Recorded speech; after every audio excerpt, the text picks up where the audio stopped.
right, we sincerely apologize for starting the program just a few minutes behind schedule. Some of those days that Kingsley, we can't control. Well, there's technical hitches. We're having Yes. some issues with our engineering section. All right, so let's start. Now, the call for restructuring is getting intense, and that sends the Southern Governors Forum through its full weight in favor of that concept, as well as devolution of powers and review of revenue allocation formula.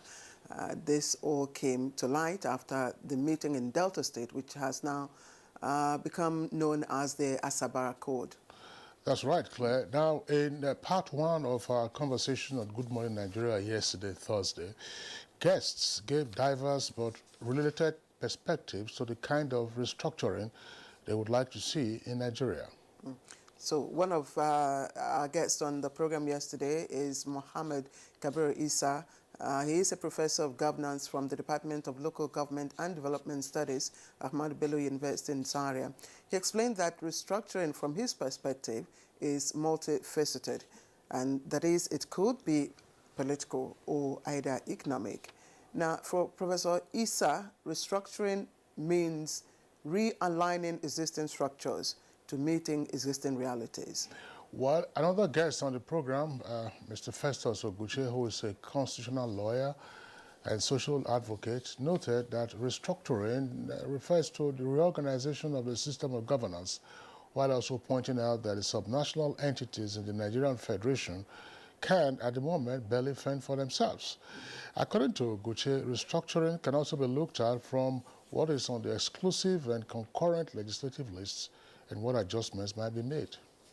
And also, former chairman, Association of Local Governments of Nigeria, Argon in Delta State, Itiako Ikpokpo, who also was on the program, was emphatic that restructuring should be continuous and that the larger proportion of restructuring must start from the local councils.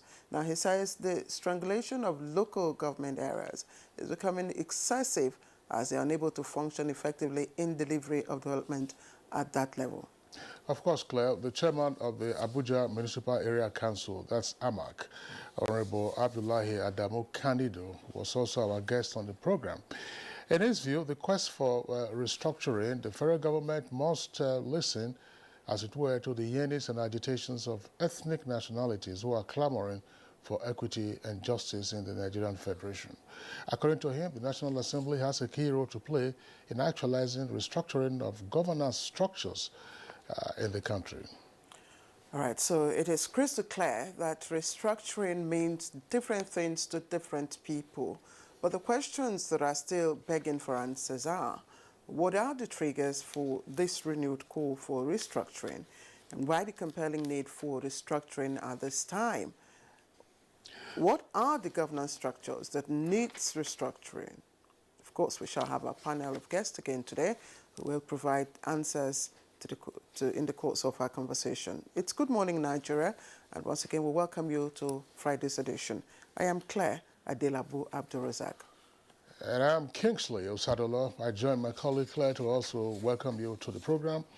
As always, we are broadcasting live on NTA's network service and from the nation's capital city, Abuja.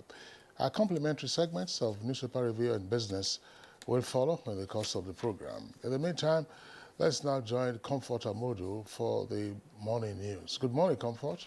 Good morning, Kingsley and Claire. Here's the morning news. Our President Muhammadu Buhari is back in Abuja after a 4-day official visit to France.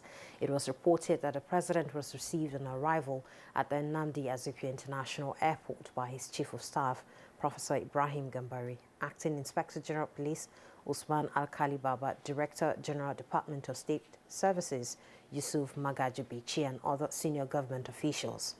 While in France, President Buhari joined dozens of African and European leaders at Africa-France Summit aimed at supporting African countries recover from the negative impact of COVID-19 pandemic on their economies. The support will come from the special drawing rights of the IMF, which has a reserve of over $600 billion. Foreign Affairs Minister Geoffrey Nyama described the summit as significant for Nigeria. Of course, in the drawing rights of the IMF to be able to access greater financing without increasing the indebtedness. As you know, we have significant level of debt, and so any facility that will make it more easier for us to access financing. And President Muhammadu Buhari is reassuring Nigerians that his administration's genuine commitment to free and fair election will be followed through in every future election. Addressing Nigerian professionals in France, the president said the bedrock of democracy remains the sustenance of multi-party structure that can be trusted by all citizens. We have to secure the country to manage it properly. It's my duty to serve Nigerians and Nigeria with all my heart, and that's what I'm doing. We had Nigerians in the diaspora who got together to actually donate PPEs back home. They contributed millions of dollars and were able to give out PPEs to every state of the Federation. This kind of interaction, it's an opportunity for Nigerians here to engage with the president directly. And an agreement to push wealthier nations to reallocate $100 billion in International Monetary Fund (IMF) reserves to African states have been reached by African and European leaders. This is one of the outcomes of the France-African Summit in Paris.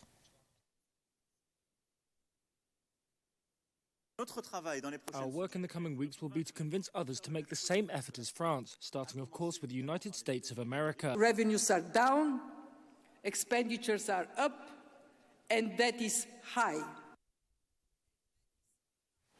And back home, the Federal Executive Council has given its support to digital switch over in Nigeria. Minister of Information and Culture, Lai Mohammed, who gave an update on digital switch over in the country at the National Economic Council virtual meeting held yesterday, says more than 200 retailers have been registered across the country, and the Nigerian Sovereign Investment Authority receives a pat on the back for its performance in 2019-2020 trades.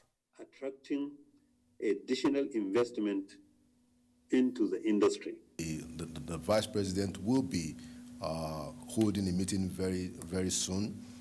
That we include the representative of the governors, the finance minister, and the Central Bank governor to find a way to resolve the issue. After a 5-hour closed-door deliberation, newsmen were bursting with anticipation to hear the outcome. Dr. Chris Ngige, who read the resolution, noted that all issues presented fell within the ambits of redundancy. Hence, the principles as contained in Section 20 of the Labour Act shall apply. A 10-man bipartite committee comprising of members from both parties is to work on the recommendations and submit a work plan to the minister on or before Tuesday next week. It was further agreed that no person shall be victimized on account of participation in the 3-day industrial action in Kaduna State. As the parties signed the agreement, it is hoped that normalcy will return to the state. And ongoing industrial action by the Judiciary Staff Union of Nigeria and Parliamentary Staff Association of Nigeria shall be suspended with immediate effect following the implementation of financial autonomy for states, legislature, and judiciary from next week. This is contained in a memorandum of action presented by the Minister of Labour and Employment after a series of mediation with aggrieved parties and concerned organs of government. And part of the agreement says every state shall enact fund management laws for their state judiciary and state legislature, which grants each arm the power to manage its capital and recurrent expenditure. Disbursement of funds to state legislature and judiciary is expected to commence next week after the monthly disbursement by the Federal Account Allocation Committee, FAC, for the month of April. And Governor Ben Ayade of Cross River State has dumped the People's Democratic Party, PDP, for the All Progressives Congress, APC. The governor made the declaration in the presence of 6 APC governors and the Minister of State Petroleum, Timipre Silva, in Calabar, the Cross River State capital, after a meeting with major political stakeholders in the state. It's my responsibility to resocket Cross River State to the center. I therefore, on behalf of the entire people of Cross River State, to the extent that believe in the philosophy and idea of peace and unity, that Cross River State is today formally declared as an APC state. And that concludes the news. Stay tuned for more on Good Morning Nigeria after this time out.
You can get more news and updates on www.nta.ng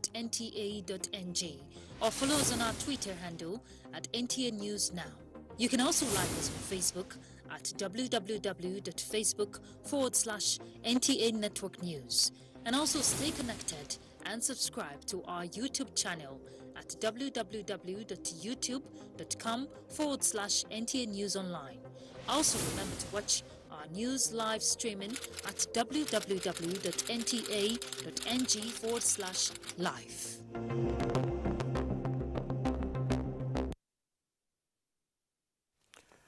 All right, welcome back. It's Good Morning Nigeria, and it's happening live on the network service of the NTA. Let's introduce our next item for today, which is newspaper review.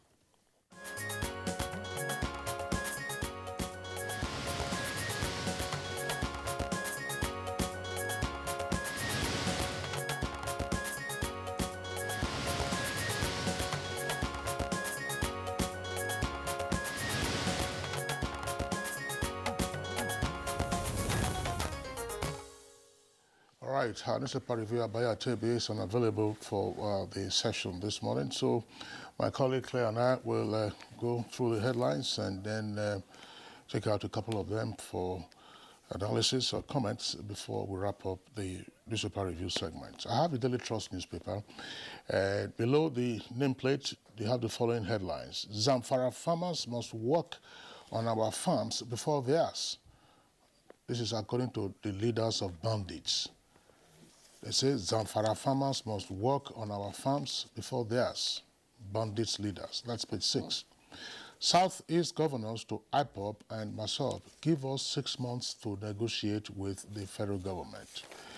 Media owners and editors honor Jakonde, Momo, Futua, and others today. Details can be found on page 8. How 300 Libya-trained ISWAP fighters conquered Shekau. Conquered there is in quotes indicating that there's no certainty just yet. And you find that from the one of the writers to that headline. We are yet to get information on Shekau's death. That's according to the military. ISWAP has fulfilled its long-term mission. That's according to an expert. And then you'll see the photograph there on the front page. It says police operatives in a dilapidated tent along Airport Road in Abuja. I'm sure that the authorities could have a rethink about the kind of temporary accommodation or sheds that they give to their officers. This is an eyesore on the Airport Road, which is an entry point into the city and also an exit point. Just a matter of changing the tarpaulin, and then they'll be in a fairly comfortable situation, at least while they're on the beat. Malami, that's Attorney General of the Federation, under fire for comparing open grazing to spare parts business. Israel announces ceasefire to end 11-day killing of Palestinians. Emir of Kontagora's son killed by bandits. Kontagora is in Niger State. That's page 6. Nigerians angry as governors maul 408 naira per litre for as fair price. Nigerians angry as governors maul 408 naira per litre as fair price. Only federal government can tell us how much to sell fuel. That's a response from the NNPC. Claire. Yes, I think we should even look at some of the stories you just read, because I think I have some of them also on the front page of the Punch.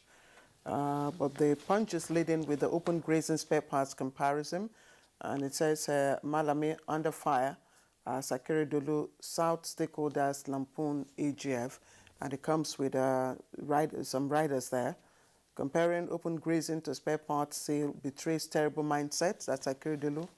Senate spokesman wants Malami fired, says AGF under primordial sentiment, and stand thoughtless, prejudicial, that's Ohaneze. Comment nonsensical, says Falana. Those are some of the riders to that lead story. Now, just a bit down the lead story, you'll find the picture stories. NAV takes delivery of 26th fighter jet. Cars boast of enhanced capability. It's on page 7. And the story is trending just below that. Ministry approves 30 million naira for Friday mosque construction. It's on page 8. Ministry approves 30 million naira for Friday mosque construction. And Niger bandits kill Emir's son. Others rob, abduct travelers. It's on page 7. 100 billion naira bond approval, PDP strategy to fund 2023 polls, Adamawa APC. Details on page 9. Now, stories trending at the bottom. Police dismiss bombing rumor. One dies in Obasanjo's library explosion. Soldiers avenging airman's death arrest Lagos residents, destroy vehicles. And of course, Ayade becomes APC leader in Cross River State. Says state must join center. Is on page 8. And the stories just above the nameplate. Governors fret as CBN insists budget support repayment starts May. NLC meets on governors 380 naira per litre petrol proposal today. Experts warn federal government. And finally, suspend June electricity tariff hike. National Assembly tells NERC. And there are other stories there, just tucked inside to the right-hand column. FG sets up 9-man panel to address Kaduna NLC face-off and divert infrastructural funds to tackling insecurity. That's coming from Abdul Salami, that's former head of state. Kingsley. Well, yeah, Claire, as you said, there are some of the stories that are related, but also others are unique. The story you were talking about, ministry approving 30 million naira for the construction of the Friday Mosque. The ministry is specific. That is the Federal Ministry of Agriculture and Rural Development. That approval was given sometime in December last year. I believe that's the detail of the story. But there are worrisome developments. There's one story there about soldiers going on the rampage at Oshodi in Lagos yesterday. Now, this is one of the sources of the often testy relationship between civilians and military personnel. I've had cause to raise this on Good Morning Nigeria when we've had guests who, of course, are either military personnel or retired military personnel. The story is to the effect that a naval rating or an airman or so, I'm not sure whether it was naval or an airman, because the story says airman. Airman, because the Air Force quarters are just on the same axis there on the Aggregate Motor Road. An airman was apparently beaten and he lost his life in the hands of the mob, and then the soldiers then mobilized because the Keja cantonment is just is just close by. And then the next thing, of course, I saw some of the videos on the social media. There were gunshots that were being fired, and they said any person who was inside was being molested. So the question is just as follows: isn't it time the military authorities took it upon themselves to begin to have a reorientation of their usually non-commissioned officers? To say, assuming any such incident occurred, that's to say that an airman was assaulted and then he lost his life, they should also have faith in the rule of law in seeking to bring to justice whoever was responsible for that. It is not just sufficient for you to now take the laws into your own hands, and then innocent passers-by are assaulted, are attacked. Sometimes they lose their lives, properties are destroyed, and then tomorrow, when people do not seek to cooperate with you as a military personnel, then the complaint will be, oh, we're not getting the cooperation of citizens. It is this us versus them, this antagonism between military personnel and the so-called bloody civilians that continues to exacerbate the tensions between the two persons. I know that, if you recall, Claire, General Rogers Nicholas at some point was in charge of the civil-military relations unit of the Nigerian Army or the defense. I wouldn't know whether it's still in service, and I wouldn't know whether that unit is still operational. But these are the kind of things that we should learn to overcome. Let the military officers themselves believe in the rule of law. If it is to say, look, fish out the perpetrators of these things, you would get cooperation much more easily from private citizens, rather than saying, all right, everybody who was involved in this, whether you were involved or not involved, is scorched-earth policy, and then you have the consequences. Yes. And just again, the story on the airman soldiers of Virgin, they said the airman was dressed in mufti and was reportedly waiting to board the bus when he was dispossessed of his valuables. And of course, a number of commercial drivers in Lagos have also lost their valuables in the process. The operatives, according to the paper, attacked residents, vandalized vehicles, blind access, and as well as those parked at motor parks around the Oshodi Bridge area, which is very sad indeed. Very sad indeed. It is. This is recurrent. In the 1980s, there was the widely publicized incident of Chief M.K.O. Abiola being assaulted by air personnel.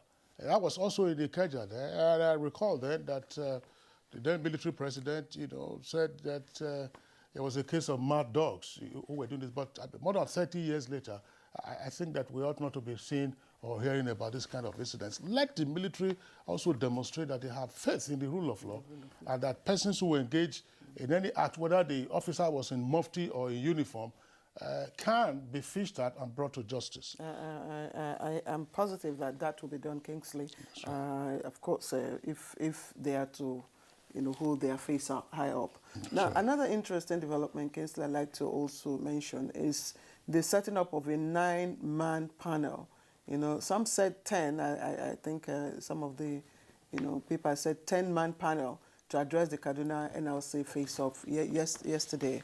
And I think it was a very laudable step taken by the federal government and the Ministry of Labour and Productivity to have a meeting with both parties.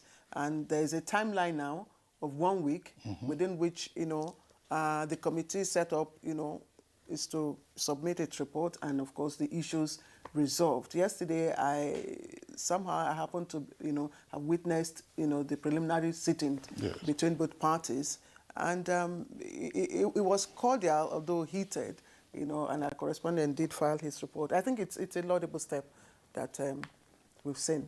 That's right. It's quite commendable. I mean, they say once there's disagreement, you still have to negotiate.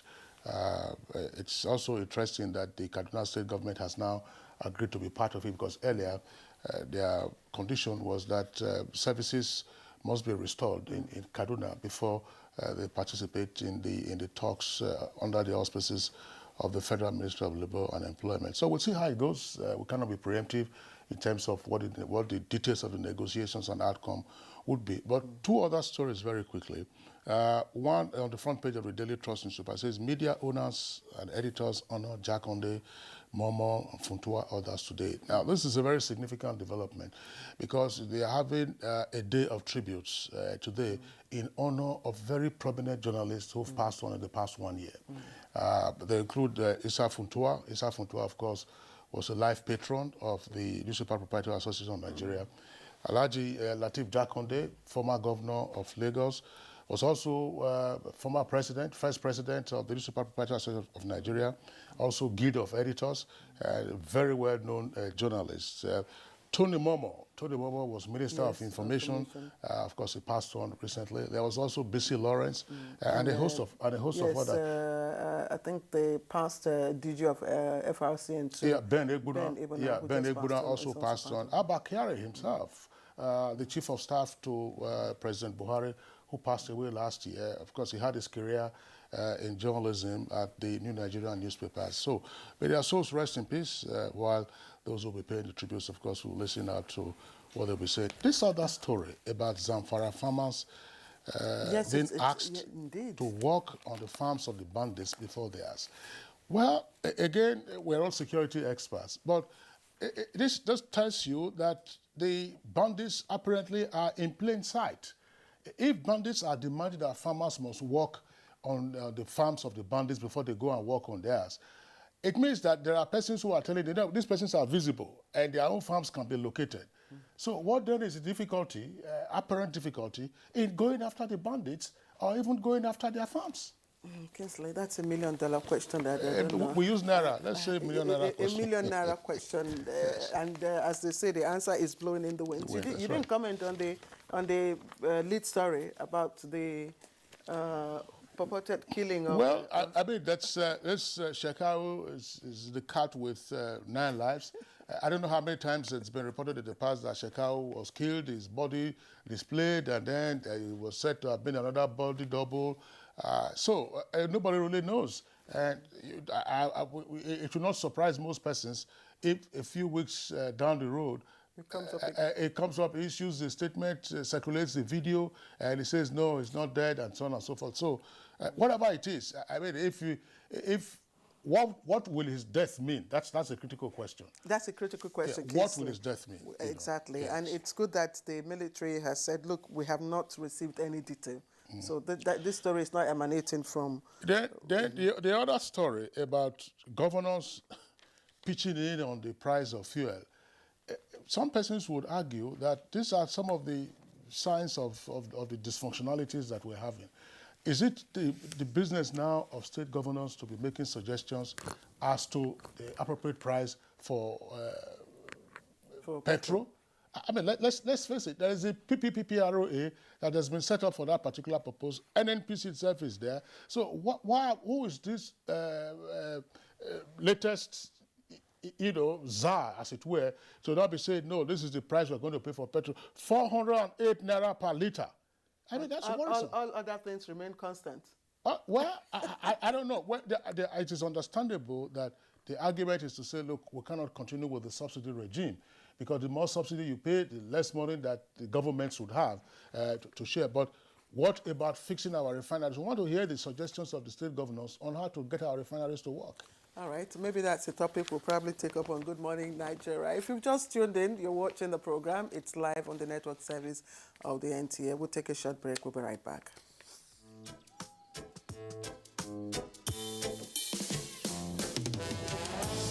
Here today, gone tomorrow. 'Cause you volatile like the water. And you promise what you don't know.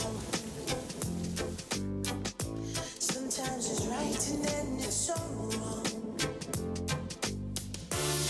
Them go do like say them why. Promise you the world. Gonna hold now one shit. I'm all people I see no be one time. Like you don't be like that.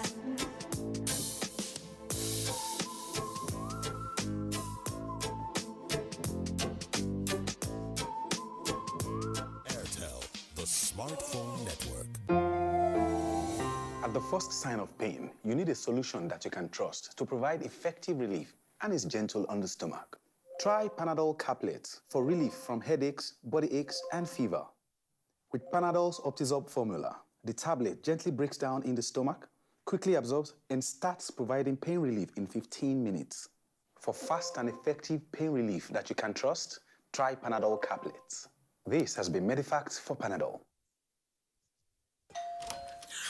Helen Paul! Hello, madam. Would you like to join us on this mission? Yes, but how? Just one question for you.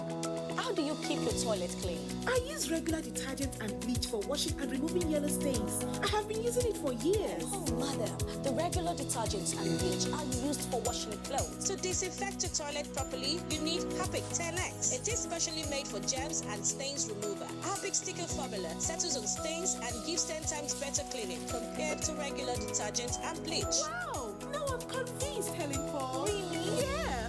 Now that she's part of the mission, the next house is yours.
My name is Dr. Faisal Shuaib.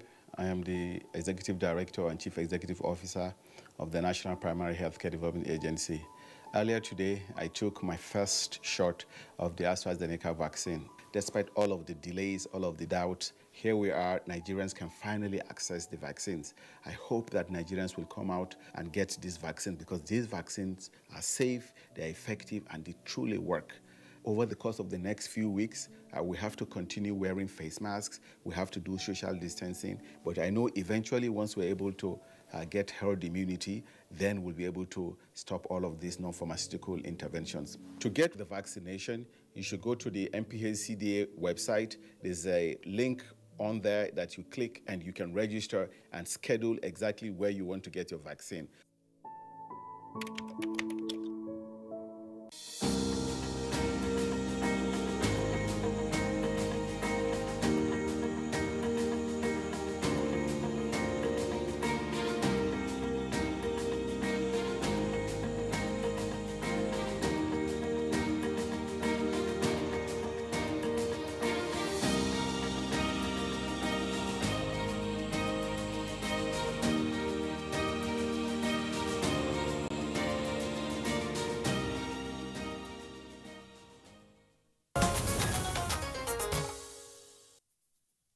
All right, you're welcome to the program. It's Good Morning Nigerian, the network service of the NTA.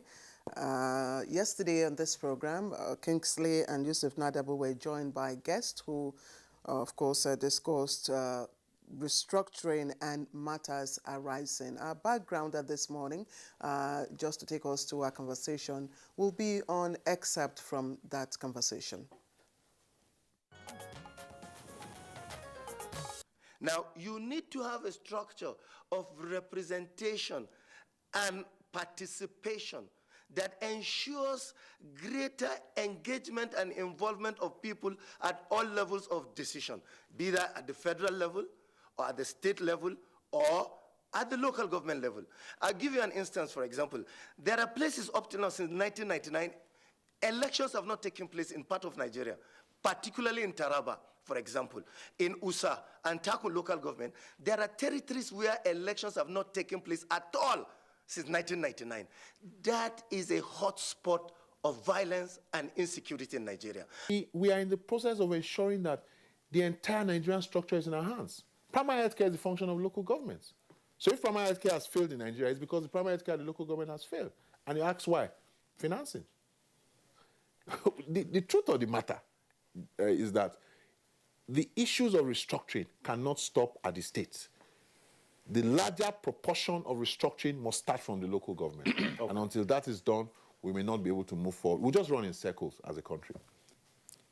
Every structure of a building, for instance, must have a foundation. The foundation for this country starts and begins, of course, or ends with local government. Because this is where you have the most populous citizens of this country domiciling. Unfortunately, quote and unquote, intimidation,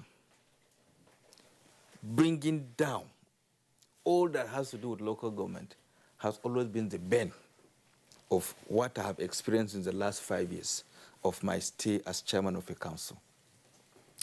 And we can't get it right if we try to, forget that local government is where the foundation has to start. And it is the local government that is being intimidated. It is the local government that they don't want it to function. So where do we start? So if you are talking of restructuring should be an all-inclusive thing. It should start from the local government. But the funds that are allocated to states are being mismanaged. It doesn't trickle down to nothing. And I think it will be just being rather academic to consider that the proper thing to do is to give the states more financial prowess. We must be very tactful at this moment in time to ensure that we don't create structures, the strictures of our governance that will give people the opportunity to begin to mismanage funds or run the state of government affairs in the manner they want. Again, it must be pointed out that if we are now to look at it from a very proper perspective, as it is, the idea of restructuring is a function of which the National Assembly can expand their ideals, their debates on. Thank you very much, Oyemi Ajayi, for the excerpts from yesterday's conversation in part one of our discussion on restructuring matters arising. Today we have another set of guests with us here in the Abuja studios. We'd like to first welcome Honorable Nimi Walsin Jack. He's a lawyer. Pleasure to have you with us on Good Morning Nigeria. Good morning, thank you. Thank you. Okay, and joining us from Osogbo, that's the capital of Osun State, via Zoom, is distinguished Senator Surajuddin Ajibola. He's Chairman, Senate Committee on Media. Thank you for joining us, distinguished Senator. Good morning. And also joining us from our Kaduna studio is Yunus Ustaz Usman. He's a senior advocate of Nigeria. Thank you very much for joining us from Kaduna. Good morning. All right, gentlemen, once again, our pleasure to have you with us on the program. Let's begin with Senator Ajibola, who is with us via Zoom. The connection is pretty good at this moment. Distinguished Senator, we have had different perspectives on what restructuring means. Some would say it is fiscal, that's to say related to revenue and money matters. Others would say, yes, it is political. And some others have even gone ahead to suggest that it could also, in fact, affect the current nature and structure of the country's administrative units. What is your perspective on what restructuring is all about? And therefore, what can we pick out and probably achieve in the shortest possible time in order to address the growing decibel of agitations?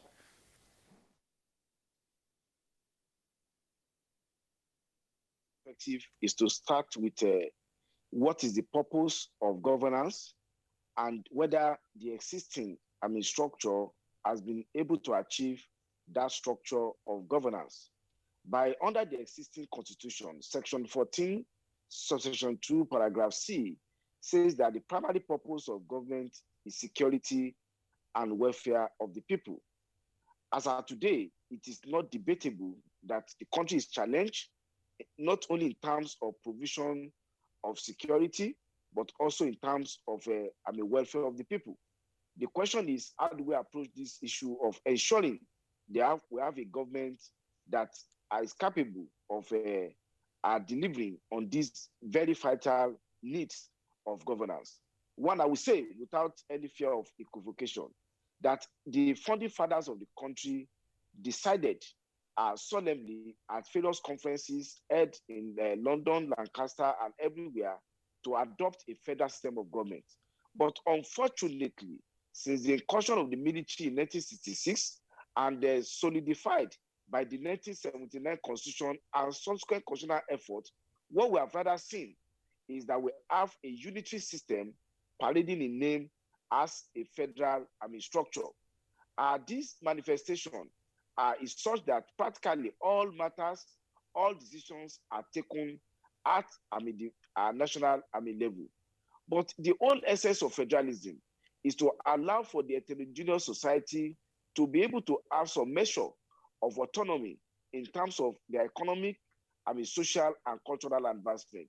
This became very manifest in the First Republic, when there was really indeed a federal constitution, whereby even the region have their own constitution, and except for enumerated matters which were not as long as what we have under the present exclusive legislative list with about 66 items, you have the region developing at their own pace, deriving on their own initiative.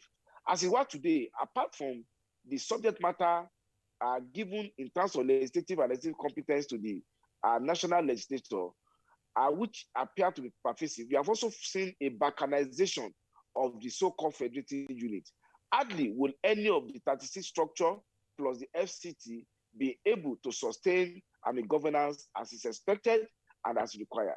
So I would say that my own idea of the structuring is to first look at even the structure of governance in terms of the viability and the conducive nature of the existing 36 structure towards ensuring federalism and ensuring heterogeneity of our society reflecting, and also looking at the rather humongous structure of legislative competence. When you look at a legislative list, you have about 66 items, including even such modest things as marriage, copyright, and so on and so forth. Then on the concurrent legislative list, you have another 32 items bifurcated into areas of federal competence and state competence. And you also have the court decisions, which I believe of dubious facility or of dubious validity of applying doctrine of covering defeat to even further expand the legislative and legislative competence of the federal government. Then at the resource level, you have a situation whereby 52% at least goes to a level of government, that's the federal government, and the state government, 36 plus FCT, are left to share less than about 26% of national revenue.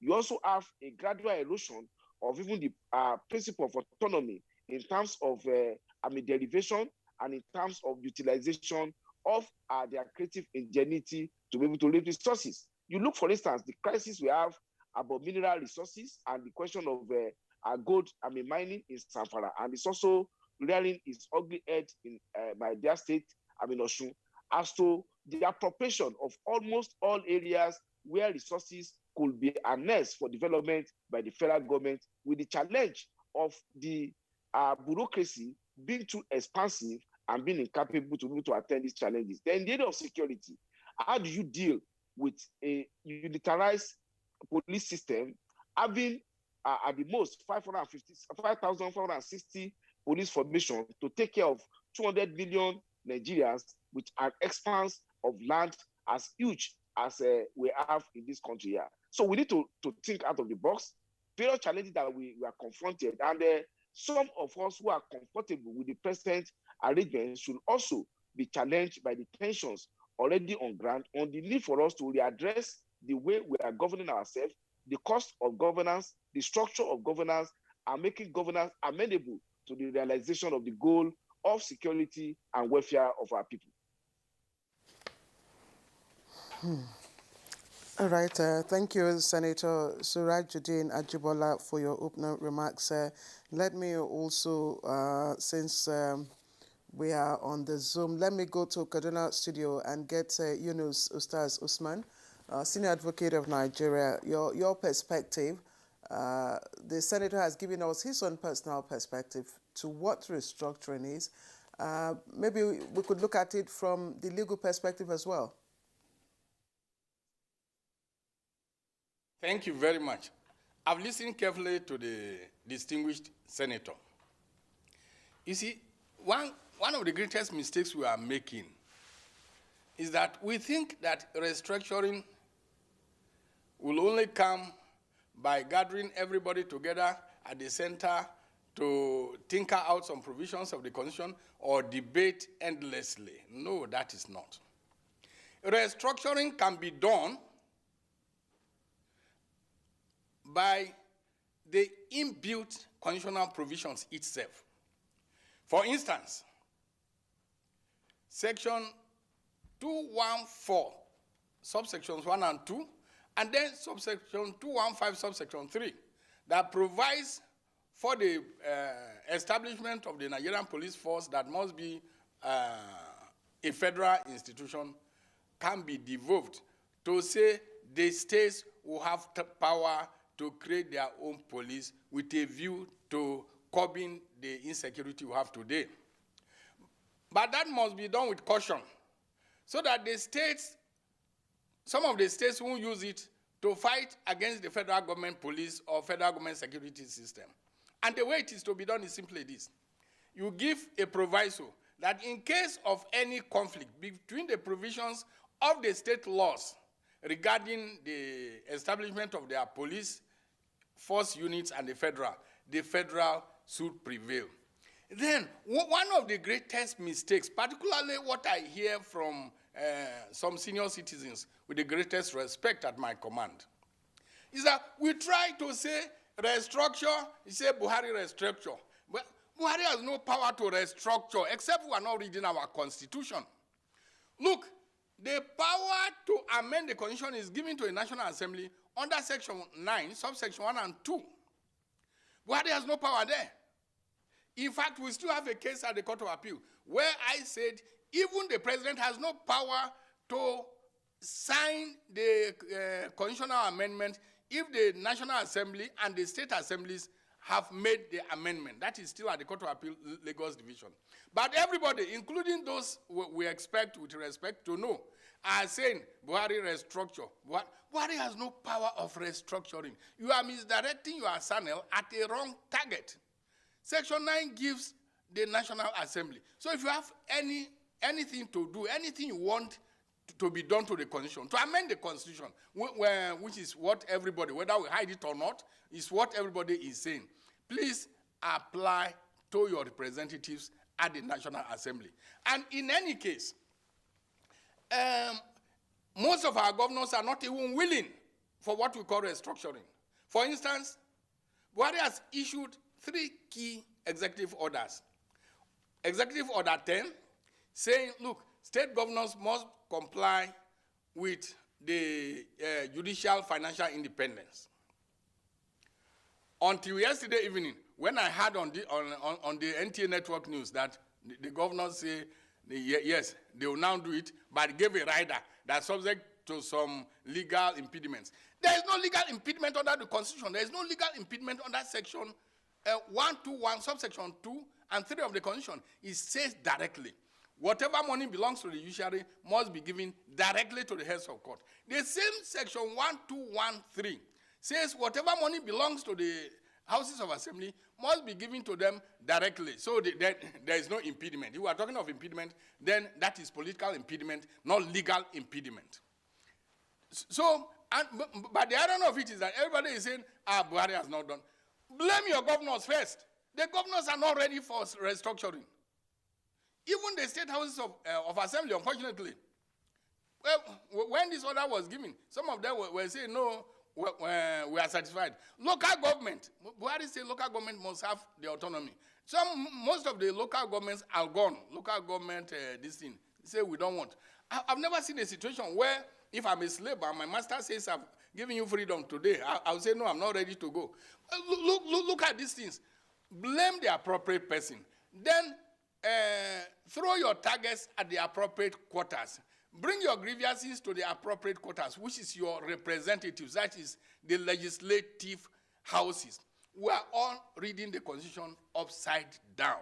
Let us stop that. I'm not saying that there is no need for restructuring. Of course, there is the need, because restructuring brings the government closer to the people. But you must do it properly. I agree with the distinguished senator who said most of the states cannot even pay salaries. Yes, it's true. And I've always said, I have a memo for the constitutional amendment that, look, these 36 states are no longer viable. Please make the 6 zones as states, because they cannot even fend for themselves. But then it has to be done through the legal leeways as provided in the Constitution. Let us not deceive Nigerians by saying the executive. Executive has no power to even tinker with any provision of the Constitution. That is the law, sir. All right. Thank you very much, Leonard Senior Advocate Yunus Ustaz Usman. We'll return to you. At least you're on the same page in several respects with Senator Ajibola himself. But let's come back to Abuja Studios. Honorable Dimi Wasin-Jack. Well, while asking you to give us your pitch on what restructuring should entail, perhaps you might also take this along. Some view it now as seeking to switch from unitarism, that is a unitary system of government that the country has virtually operated since 1966, to a true federal structure back to what we had in the 50s up until the collapse of the First Republic. Yeah. Thank you very much. I think we have gone to the point where everything is mixed up. And I associate largely with what Senior Advocate of Nigeria, Ustaz, has said. And the point is that restructuring has come to mean many things. In fact, it has become a generic term for discontent, reaction to injustice, changes, expected changes in administration. In other words, people are looking forward to a new way of governance, if you like, a new way of doing things. But the reality of the situation is that everything is in the hands of the government, executive arm, the judiciary, and the legislature. Everybody has a role. So one is a bit uncomfortable when members of the National Assembly join in the call for restructuring, reorganization, or reform. No, they can't be heard to be speaking. It is we out of government that should be speaking, because they hold the key to the reforms we are talking about. Just take a few instances. President Buhari did not give judicial autonomy or local government autonomy. It's already in the Constitution. All the president did was to bring out an executive order. An executive order is not a law. It is the administrative procedure steps that he wants his government to take to enforce an existing law. And he said it, and the same people who are asking for restructuring in certain area were up in arms. It was not a presidential matter. It was enforcing a constitutional provision, which till date, state governors and state legislatures are not enforcing. Exclusive legislative list can only be amended by the National Assembly and the state, 2/3 of the state houses of assembly. It doesn't need me. And so any legislator who thinks that the list, legislator and colleagues who think that the list is too large, should come up with the relevant short list for federal functions and then perhaps a longer list for concurrent and residual for states. Nobody has come up with a list in the National Assembly for it to be taken around to the states. So the point is, yes, there is a need for change. There is need for reform. There is need for redesigning governance. But people are shying away from their responsibilities and throwing it into the court of public opinion. reforming governance is not like washing a car. You can open the doors of a car, wash in and out, and in 2 hours everything looks new and you drive off. No, you can't shut down governance or government at federal and state level to put things in order. You will be governing while putting things in order. And that is, so reform has its constitutional aspect. It has changes that may need to be made to the law, which may just be a National Assembly matter. It doesn't have to go to the states. Reform can come about through judicial pronouncements. They say it, and that is the position, the way it should be. And of course, the executive can decide. Take the Orosanya report. Orosanya was an executive arm committee. It says, look, our government is unwieldy.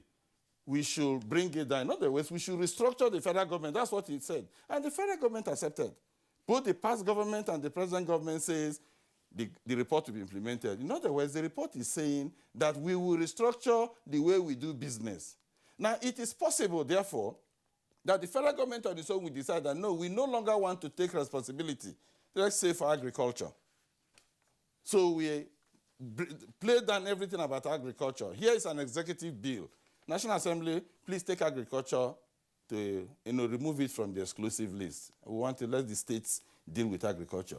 That is can come from the executive, and we don't have to convene a 1,000-member assembly to sit down in a stadium to decide whether we should govern A or B.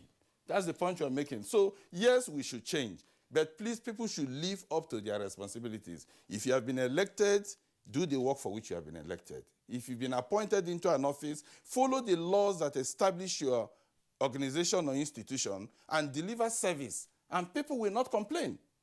Some of the changes have nothing to do with law, constitution, or otherwise. It's a human problem.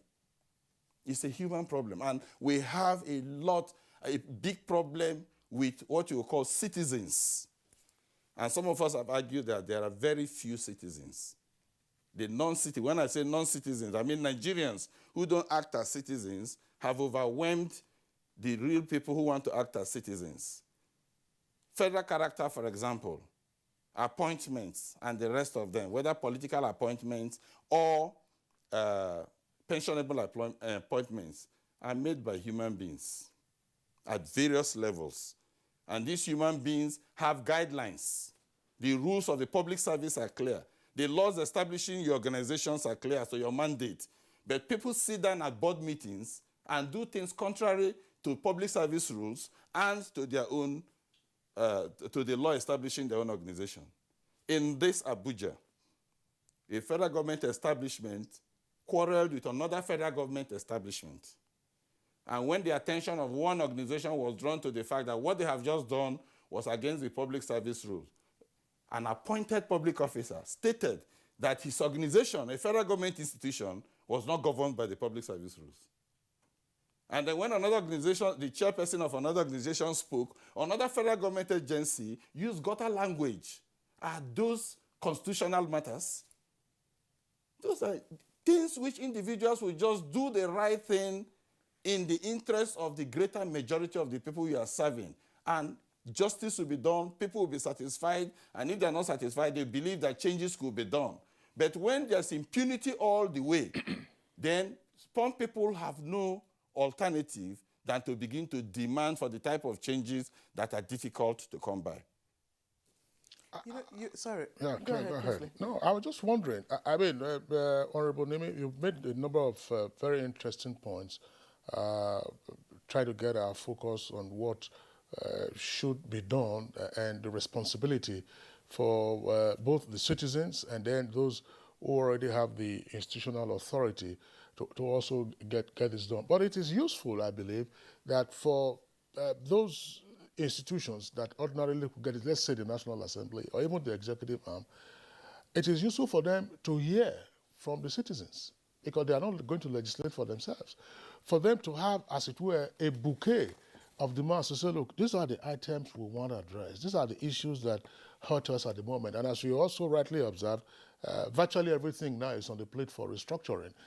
But it is useful, I believe, for them to hear and say, listen, this is the way to go. I mean, the other two guests have talked about an issue that we already know about, namely the unviability of most of the administrative units of the country today. That's to say the states. How many of the states are viable? And I asked the question earlier, if you recall, that are we not going to, are we not restructuring, shifting from unitarism that gave us a great deal of these items that we are grappling with today? Or it was under the military that you started having states being created at will. I mean, the only state, the only region that has been created by plebiscite was the Midwestern region in 1963. And then from 4 regions, suddenly you had 12 states, 12 became 19, 19, 21, 21, 30, 30, 36. Each of these ones, they have their own bureaucracies, they have their own legislature, all kinds of cost centers that are not economically viable. Is it possible to get this into the restructuring agenda? And how tough might it be to say, look, gentlemen, we think that these 36 states are no longer viable. Could we, if you like, recollapse into, say, 12 or 6, such as Eunice Ustaz SAN was saying earlier? All right. I think the part of the problem is the generation that knew Moses want to dictate to the present generation that only read about Moses in the history books. When you talk of unitary government, how many Nigerians experience unitary government as of today? Take MKA Abiola, a recent incident in my own lifetime, change of name.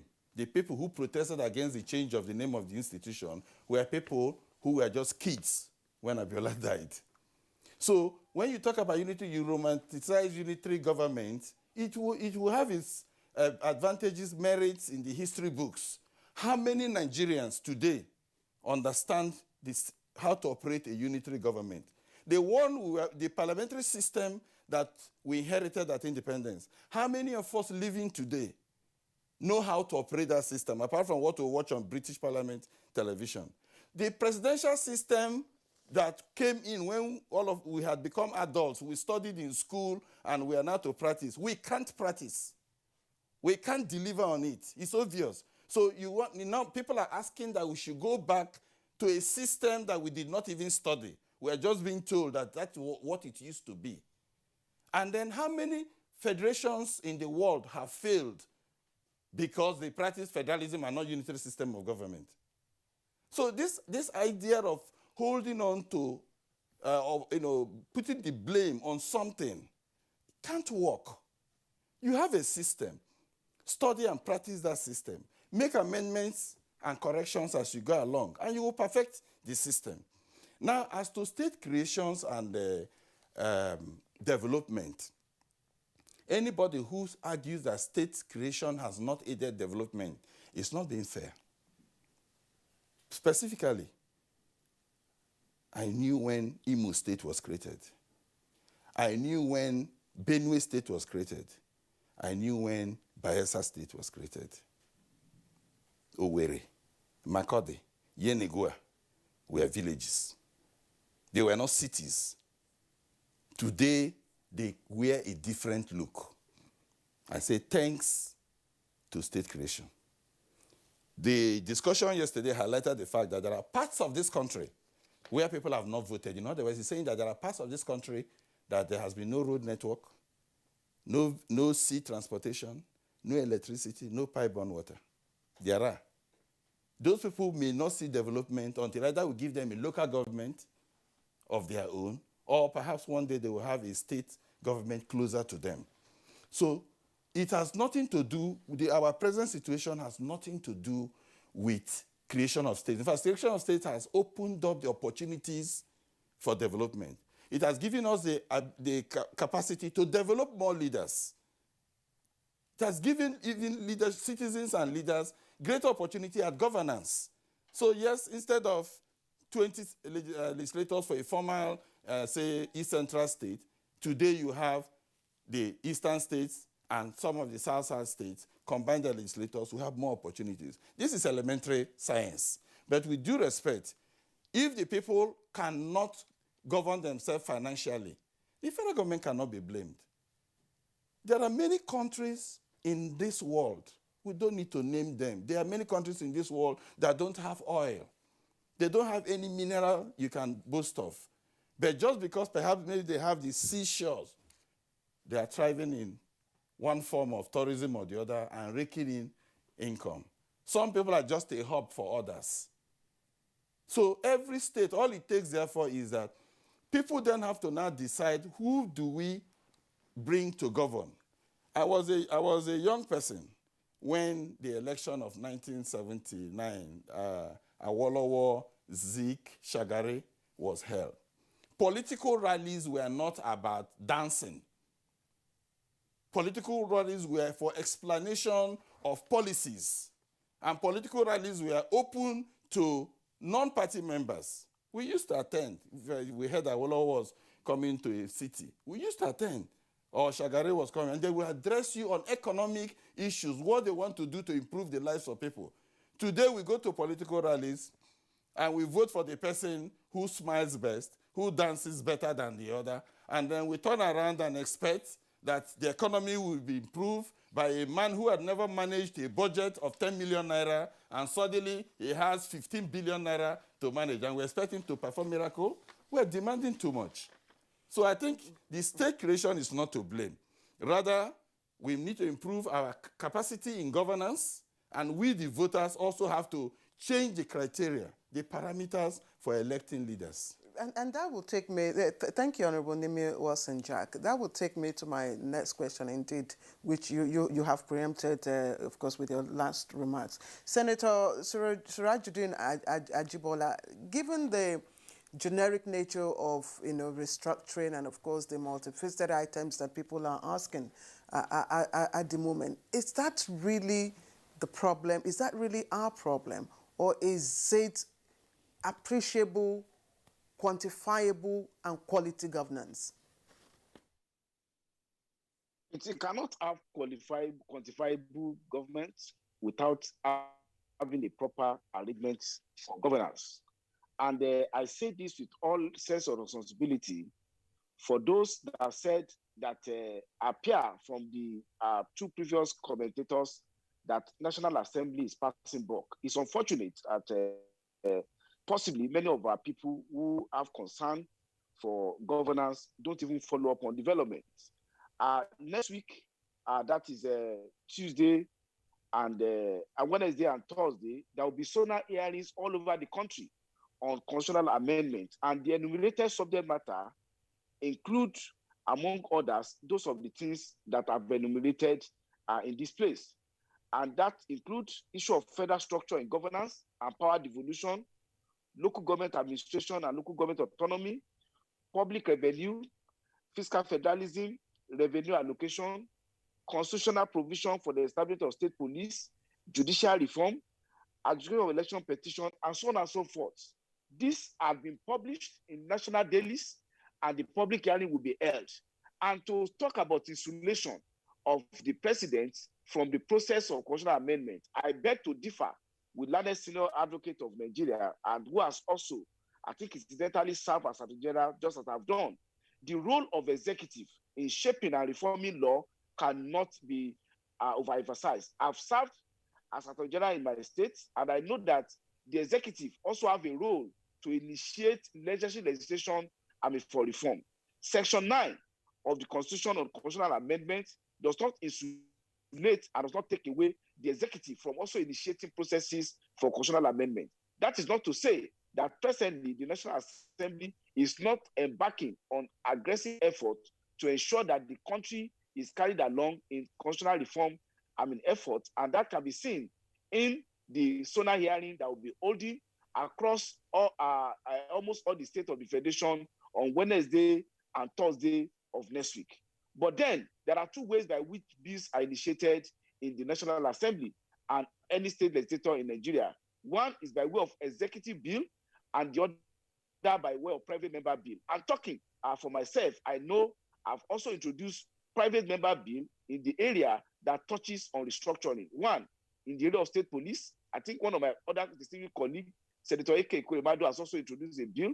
Then on the area of reform of judiciary, along making sure expedition and examination of cases, bills have also been introduced. So I will expect us as Nigerians to take active interest in participating at the zonal hearings, holding across the various state of the federation on Wednesday and Thursday. And I'm happy to hear that Landed Senior Advocate has submitted a bill, a memorandum to the Constitutional Review Committee, which I believe will also be part of what will be considered at the various zonal hearing. The process of constitutional making is a more embracing political and legislative process than mere making of national legislation. Then with also respect, I also take exception to the what I would call the basing of the political actors and political participants here, talking about somebody who has not managed 10 million, asking to be able to do things and so billions of naira. I take a challenge. On the website of the National Assembly are the resume of people who are in the National Assembly. Some people have track record, and we chose to participate in political process not because we are hungry or we are looking for job. And I know that professionally I've had cause to even engage in processes involving the Landed Senior Advocate that is also on this panel. So it's also not good. It's not conducive for attraction of people who are genuinely committed to our democratic advancement to debase the entire political process. Every processes have their own challenges, but until we attract the best of the best who are patriotic, who are willing to leave the comfort of private engagement and private business to engage in the public space. And as Plato said, the highest calling is actually public calling. So if people are making the general banalization of our political process, is not conducive for development of a robust engagement of people who are well-meaning and ready to take the gauntlet to support our political process. Then I will also say that we cannot also insulate the civil society, non-government organization, and the public for all of us to work together to ensure we have a very adequate provision of governance in the country. It is a demand and supply situation.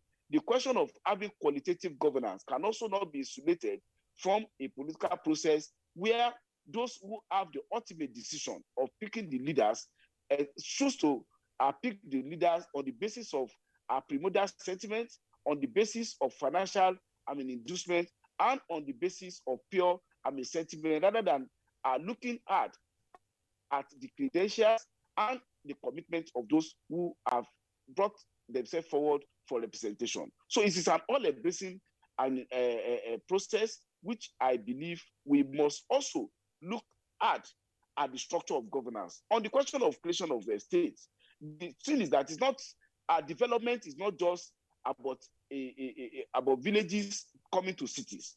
There are also human aspects of development, employment generation, productivity engagement of the people, welfare of the people in terms of social investment in education, in healthcare, and also in having a prospective generation that can compete favorably in a rather globalized world. With the present challenges that we have of expenditure on governance, expenditure on even running the process of governance, outstripping the investment in the area of capital investment, we all of us must come together to be able to do so. So at the level of the National Assembly, I say with all sense of responsibility that we are actively pursuing process of constitutional amendment.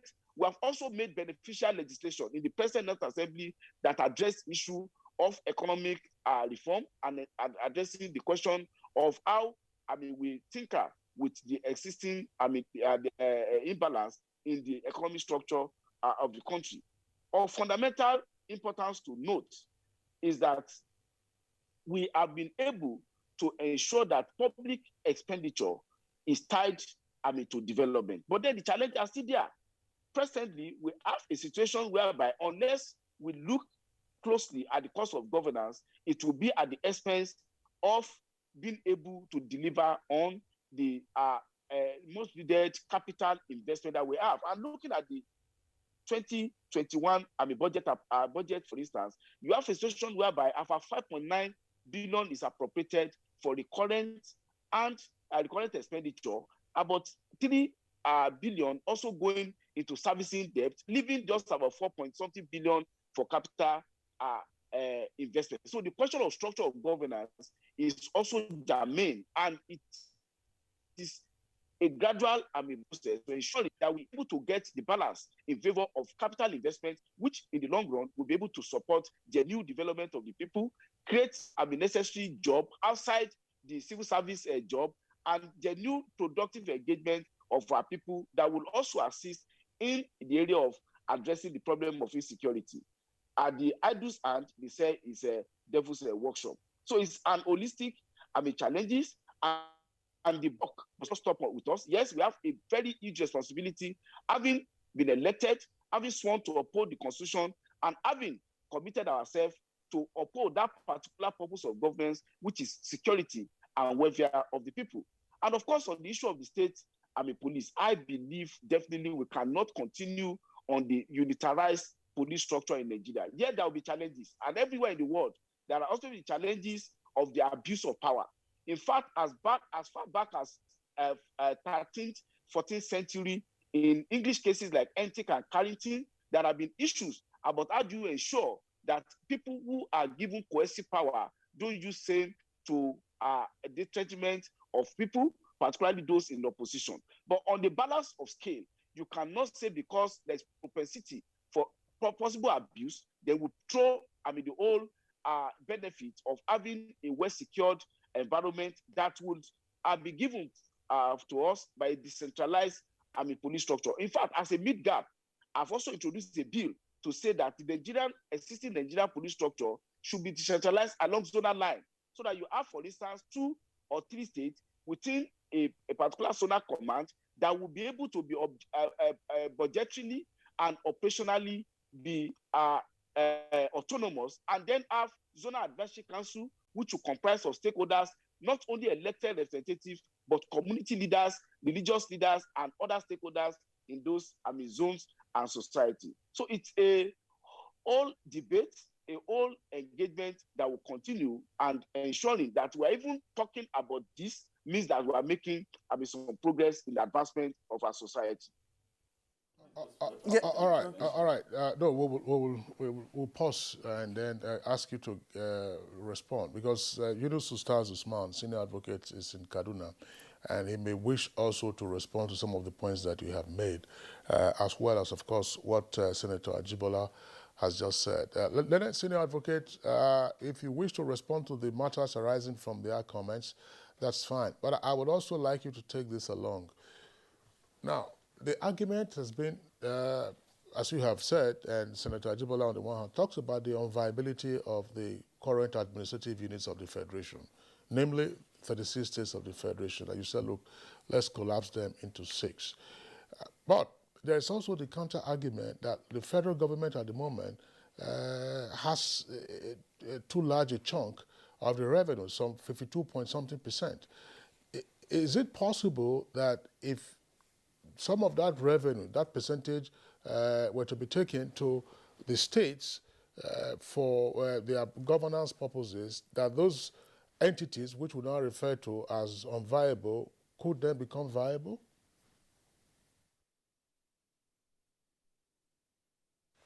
You see, it is a good suggestion. But then our people say that a chicken that will grow into a cockerel is always determined from the day it is hatched.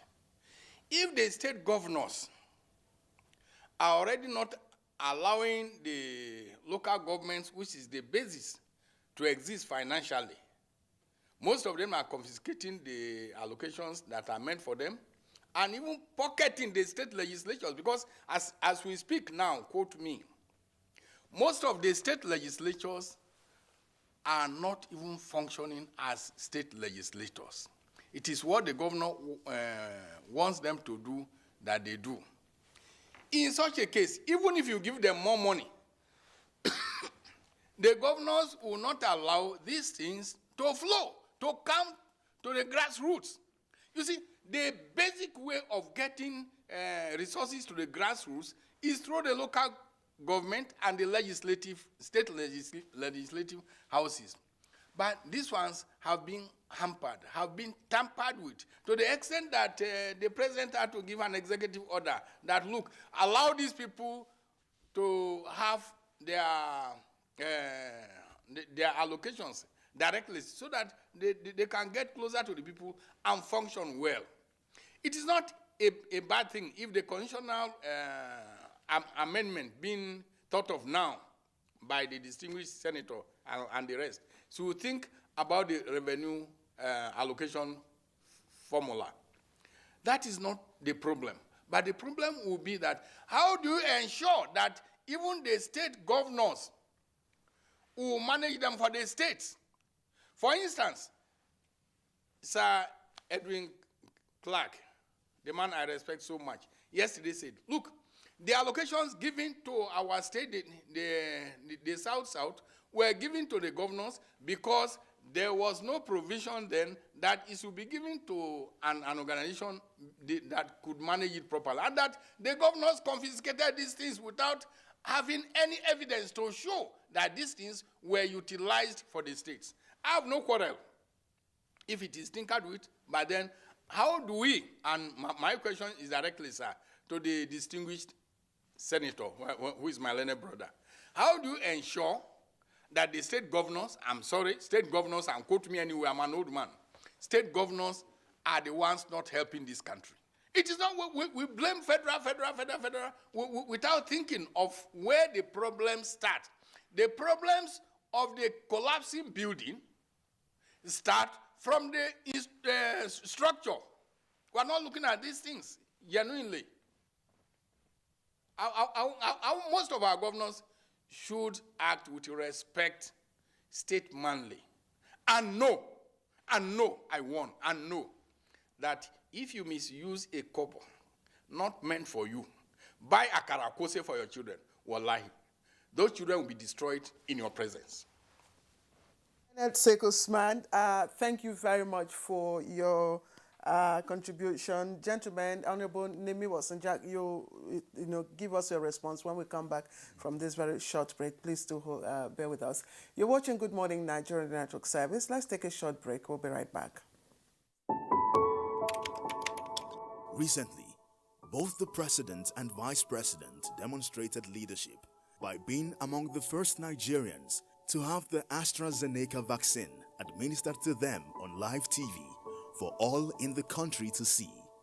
Subsequently, many federal ministers, political leaders, and members of the Presidential COVID-19 Task Force have publicly taken the vaccine to follow in the footsteps of President Buhari and Vice President Oshibaja. To obtain it yourself, please go to the NPHCDA website. There is a link to click on in order to register and schedule your vaccination. In the meantime, please continue to wear face masks, wash your hands frequently, use hand sanitizer, and observe social distancing. This message was brought to you by the Federal Ministry of Information and Culture. You fit to do anything with the number 444. Me, I know the song. Do you know the song? Let's go and see if they know the song. Let's give this show voice of the street. You fit to do anything with the number 444. Everything easy, no long thing, no. 444. Hey! No, this kaka your dada, oh. Hey! I beg you for the get the number 444. Oh, let me my love for. Hey! That's the 4 is the 444, 4. 4 meta is a metaphor. Let's go. Anything you want, no matter you do. To watch amazing performances, you guys should tune in to The Voice Nigeria, connected by Airtel. Airtel, the smartphone network.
and unity.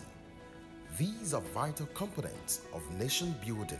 For all to be well, we appeal that we should refrain from volatile, provocative, inciting messages and language.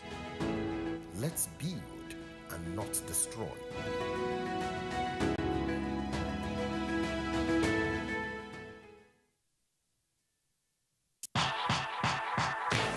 It's the dawn of a new era on NTA's flagship program, The Sports Parliament, revitalized with lots of varieties, including feedback responses from viewers.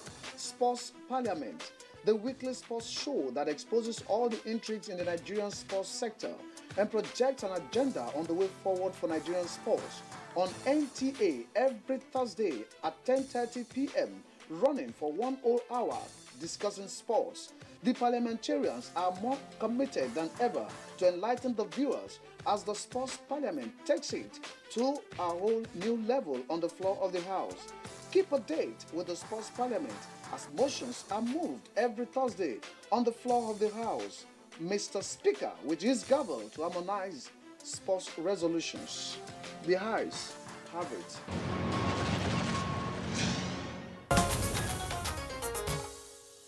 You're welcome back, and it's still Good Morning Nigeria. We're live on NTA's network service. Now let's come back to Honorable Nimi Wasinjak, who was itching to respond to the submissions by the other two guests. Yeah. Okay, thank you very much. I know that our time is limited, but let me just say this. Democracy is a marketplace of ideas. Frank discussions are necessary and important. Now, when we tell ourselves the truth, let's not misinterpret it. There is no attempt whatsoever to debase the political class or political institutions. I have been in politics since 1988, and we just have to tell ourselves the truth that the legislature is not sitting up to its responsibilities. Two, the ongoing constitutional public hearing on constitutional review is unnecessary. That's my position. And as far back as 1979, Rotimi Williams and the Wise Men, they gave us the 99 Constitution, 2 documents. 79. The Rotimi Williams report, the Constitution, 79. Since then, 88, we held one. Along the way, I can't remember all the years, but up to 2000 and under President Jonathan, we held another one. So there are enough documents. And in this era of social media, Singapore held a review that did not require any human being meeting online. Committees monitored reports and made necessary amendments and what they wanted to do. So if you want to know what Nigerians think or feel or what they want, read existing reports. Take the media along with you. You will have proposals. You see, these are time-wasting measures. By the time we are through with this constitutional review public hearing, we will enter the election season. And we'll be back to square one. So, with due respect, National Assembly, you're doing your job, but we could do this thing faster. And this thing can also be done by taking one problem sector at a time. You may not be able to review the whole Constitution. Take the issues. Okay, give yourself the simple assignment of whittling down the exclusive legislative list. Work with your reference report. See where federal government is not interested. And let us give those powers to the states, at least to start working. It's only when you give states powers that you can talk of giving them more money. Otherwise, it will be a waste. I was a young man. I saw 1.5% to oil-producing states. We begged for 3%. We didn't get it. President Babangida eventually ended up with the present constitution with 13%. Now, the question is, how many states in this country? I only know of about 2 who receive derivation funds, have a committee or a commission to administer that fund. It is treated like any other money to the general account. And the mineral-producing areas in those states are as backward as some of those villages referred to in yesterday's discussion. So let's stop this talk about money, money, money. No. Maybe if they want money, they should say so directly. But it's not that they are not succeeding because they don't have money. I go back to it that there are countries who don't have minerals who are succeeding. So any state, if we give them independence, if we give every state in Nigeria today a republic of its own, will they reject it because they don't have resources? They will not. So the same way they will function as a country, they should try to function as a state within the Federal Republic. And then we can make the amendments as we go along. Honorable Nimi, thank you very much. Senator Ajibola, very briefly, I know that this is a matter that is ongoing, but Honorable Nimi has raised the point as to the utility of the public hearing in the zones. Couldn't the Senate, which has suspended plenary for next week, couldn't have deployed other mechanisms, such as, for instance, utilizing utilizing technology, asking for contributions, and more importantly, going through the wide variety of reports that we already have, reports and recommendations? I think there's a fundamental assumption, with all respect to Mr. Adimi, that we have not looked at the constitutional efforts that I happen to be a member of the committee headed by Senator Kasim Shettima that look at the 2014 confirmed report on the ongoing exercise. Senator Kekwe Madu was the chairman of the committee that looked at all the previous efforts as constitutional amendments. Senator Smart Adeyemi was the chairman of the committee that looked at all the bills, either private or executive, on what has been going on presently on the constitutional amendment. There's also another committee that reviewed the El Rufai committee of the All Progressive Conference. So what he has said that we ought to do, we have actually done so. But in the political process, you cannot decountenance the public engagement of, and I will take a cue from what he has said. He was referring to previous efforts. At the same time, in his previous engagement, he has told us that generations are different. If a report that had been done some 50 years ago is just taken off the shelf and just applied, then talking about technology, I think we are not yet there technologically to take decisions for our people. I'm a politician from Osun Central. I traveled to 2 hours journey to Ora yesterday. There was no even network service for almost 4 hours that I was there. So when you talk of technology, maybe we talk that we are only ruling people who are the elite who stay in our urban center. That is not the way to say it. So the public engagement of the people is part of the political process, and the whole process is thrown open such that new ideas, fresh ideas, apart from what had occurred in the previous efforts, are put in place. And we're talking about 2-day public hearing. How would a 2-day public hearing delay the process and conclusion of such a process? I would say yes, while I appreciate the question of expeditious consideration of these issues, so that issues of constitutional amendment would have been put behind our back before we talk about next election.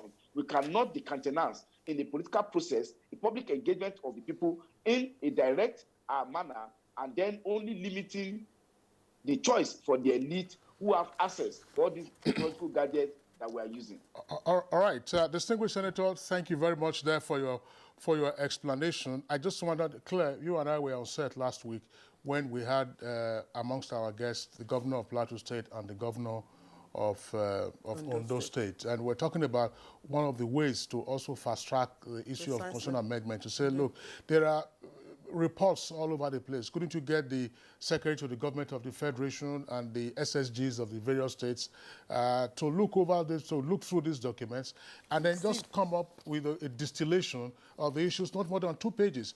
Distinguished Senator, you have said that you have various committees that have worked on this, and that now you are going to open up the conversations again. It might have been helpful, if you ask me, for you to have, for your purposes of public engagement, an aid memoir to say, look, we have gone through all the documents, these are the issues that we distilled from them, 2 pages or 2 copies, so that when I come to your public hearing, I am not seeking to introduce a matter which is already there on the paper. I can just tailor myself to it. If I have a fresh idea, a different point. All right, so gentlemen, we'd like to thank you once again. This is an ongoing matter, and we hope to return to it at some point. Senator Surajuddin Ajibola, who is the head of the chair of the Senate Committee on Media, we appreciate your being with us on Good Morning Nigeria today. You joined us via Zoom from Osogbo. From Kaduna, we're joined by senior advocate Yunusa Ustaz Usman. Always a delight having you on Good Morning Nigeria. And here with us in the Abuja studios with his provocative ideas and very, very interesting, Honorable Nimi Wasin Jack. Thank you very much for being part of Good Morning Nigeria. Thank you. All right, it's Good Morning Nigeria. We'll take a short break now. When we return, of course, we'll be taking on our second topic, which has to do with safer roads. The counsel of our fathers. My advice to these young people is please do not take us back to those harrowing days. You probably do not know what it is. Nigerian youths, let's build our nation together.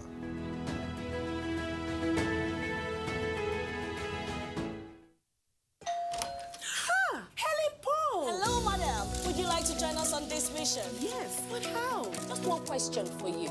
How do you keep your toilet clean? I use regular detergent and bleach for washing and removing yellow stains. I have been using it for years. Oh, madam, the regular detergents and bleach are used for washing clothes. To disinfect your toilet properly, you need Harpic 10X. It is specially made for germs and stains remover. Harpic sticker formula settles on stains and gives 10 times better cleaning compared to regular detergent and bleach. Wow! Now I'm convinced, Helen Paul. Really? Yeah. Now that she's part of the mission, the next house is yours. Dear customer, link your Airtel number to your national identification number today. Here are easy ways you can do it. Dial *121*1# on your Airtel line and follow the prompts on the screen. Type in your 11-digit government-approved NIN number. You will receive a confirmation message to confirm your entry. You can also visit www.airtel.com.ng/NIN to link your phone number to your NIN. If you do not know your NIN, simply dial *346# to get it. No stress, no wahala. Airtel, the smartphone network. My name is Nancy Oyedia Orom. I'm AIT correspondent. I've been covering the Presidential Task Force on COVID-19 the last 1 year. I just took the jab, the Oxford AstraZeneca vaccine, and it was seamless. And I was opportune to take these vaccines with the SGF, the ministers. So I want to use this medium as a journalist for someone who has experienced COVID in the last 1 year. I want to implore media houses, broadcast industries. Let's join hands together to propagate the good information out there for people to believe in these vaccines. That's the only way we can have health immunity and also achieve the projection and target of Nigeria come 2022. Well, I must implore all Nigerians to go out there, register on the Primary Healthcare Development Agency website. These vaccines are free for all Nigerians. Go to the website, register. It is free for you and I.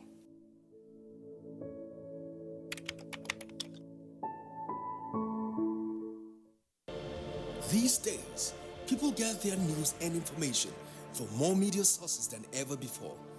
Some of the news and information given are fake, unverified, doctored, and manufactured to create confusion, stir disaffection, and cause disunity. Before you believe or share any news, ask yourself, is this real? Is it from a credible source? Is it verified or verifiable? Fake news is dangerous. Whether you do it for fun or for political gains, real people can get hurt. Fake news, don't create it, don't spread it. This is a public service announcement from NTA.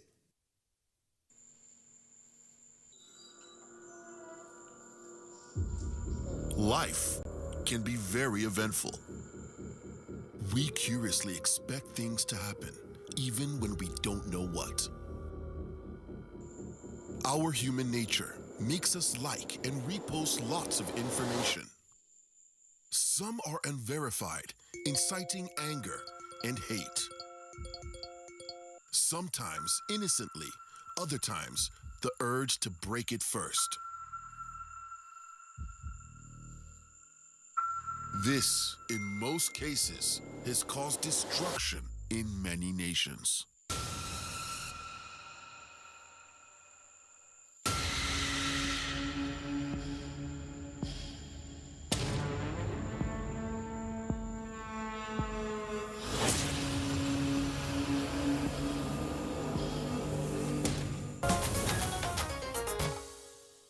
All right, let's quickly get on with our second topic for conversation, and it has to do with the Decade of Action for Road Safety, which spans 2011 to 2020. It was declared by the United Nations General Assembly, and it has elapsed, of course, with the inability of the most developing countries to meet the set target of reducing road crashes by 50%. Now, as a result, the UN declaration was extended to now become the second decade of action, beginning from 2021 to 2030, with a revised target of reducing road crashes by 50% at the end of the decade, that is 2030. Right, and we have right here in the studio to discuss ways of achieving the revised target, Professor Sydney Ibeanose is the country director and focal person, UN Decade of Action on Road Safety and Injury Prevention in Nigeria. Thank you very much for joining us, Prof. Thank you for having me. All right, we also have here the Director of Operations, Department of Traffic Administration, that's VIO, FCT, and Vice Chairman, National Association of Traffic Administrators, Nigeria. We have Dele Yaro. Good to have you with us. Thank you for having me. All right, gentlemen, once again, pleasure to have you. Let's begin with Professor Sydney Ibeanose. Why did a number of developing countries, including Nigeria, fail to meet the target that was set in the first decade? Was it too ambitious? Oh, thank you very much. Yes, if you want to ask if it's ambitious, perhaps you can actually say that. But is it an achievable target? Certainly. The United Nations, realizing the menace associated with road crashes across the globe, decided to come up with this multifaceted, multi-sectoral approach to be able to, with the set targets, to crash or reverse the ugly trend that was observed relating to road crashes. By so doing, they looked at some countries who had been able to achieve some standards and use that as benchmark to be able to set the target. So if other countries or some countries had achieved it, so it's achievable. So to say that it's ambitious, yeah, maybe for the developing countries, yes, because if you look at the requirements in terms of investment to be able to achieve that, it's actually quite extensive. And so most developing countries, low-income countries, would be struggling.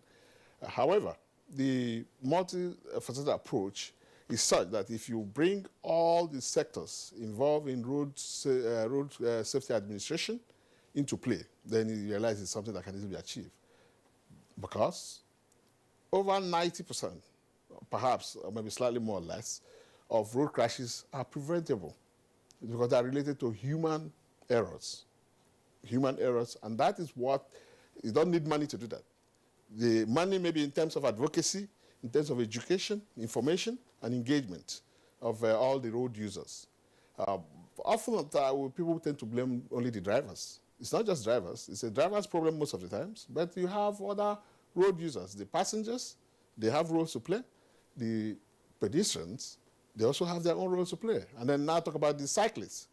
Both the private cyclists and the commercial cyclists, including motorcyclists, okay?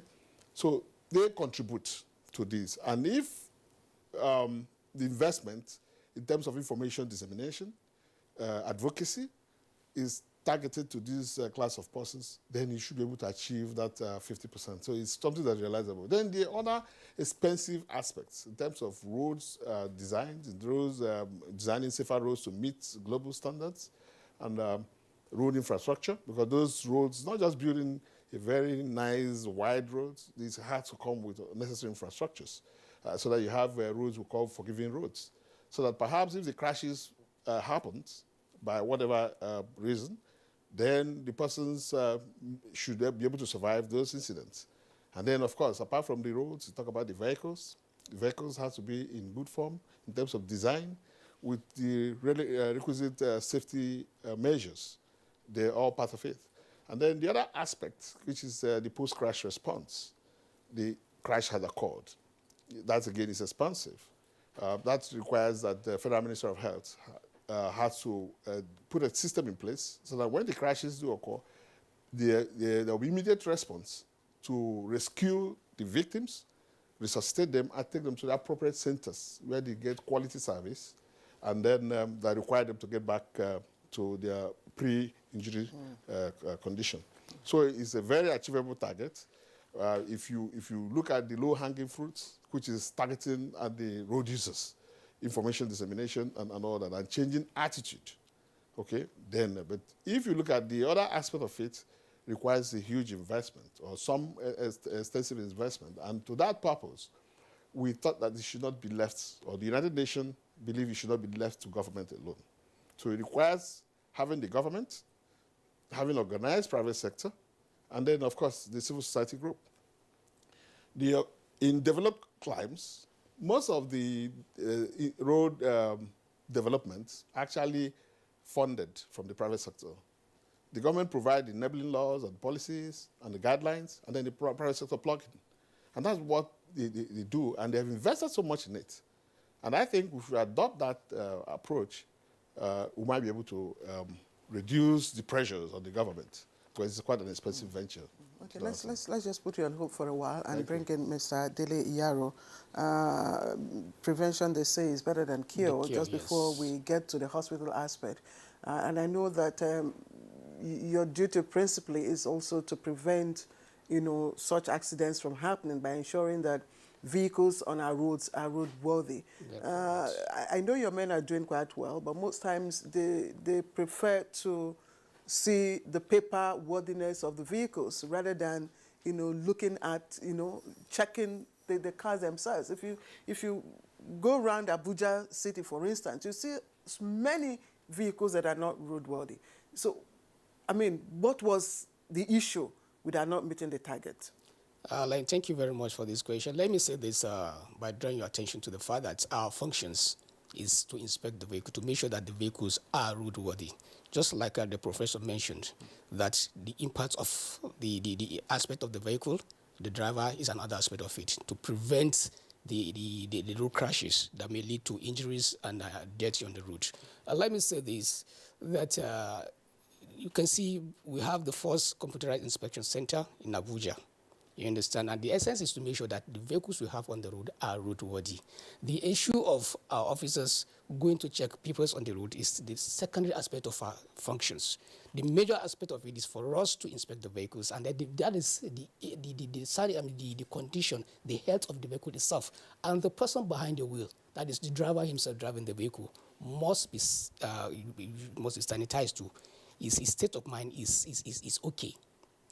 For instance, if you say our officers are on the road and they're not checking, you realize that most of the time, they're checking. They will ask you for your papers. Most of the time, you realize that even the unroadworthy vehicles, once they are aware that we are on the road checking, you understand? They will park or they run away. You will never see them, you understand? But then the fact remains that for us to do that, we make sure that any vehicle that comes our way is checked. And that is why you realize that before you renew your papers, before roadworthiness certificate is issued to you, you are expected to go to the computerized inspection center. And then you'll be given a temporary run for 3 months, you understand?